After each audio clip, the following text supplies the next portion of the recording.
Hello everyone, कैसे हैं आप सब? Good evening. मैं रात में आप सभी को वेलकम करती हूँ मेरे यूट्यूब चैनल पे। ये देखिए, भी शाम का टाइम है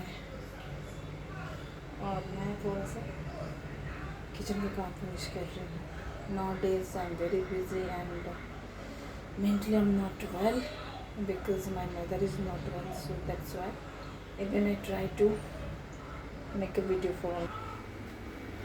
मैं भी बर्तन धो रही हूँ।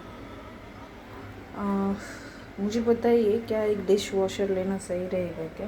बिकॉज़ मैं वर्किंग हूँ और ऑफिस से आने के बाद मुझे उतना टाइम नहीं मिलता ये सब करने का, तो प्लीज़ आप लोग मुझे सजेस्ट कीजिए। और डिश वॉशर का क्या कॉस्ट रहेगा ये भी प्लीज़ मुझे बताइएगा। In India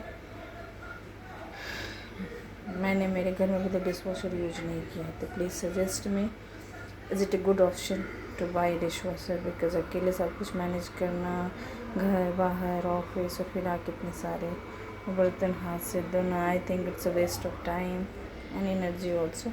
so kindly suggest which brand dishwasher is good. Thank you guys, thank you so much.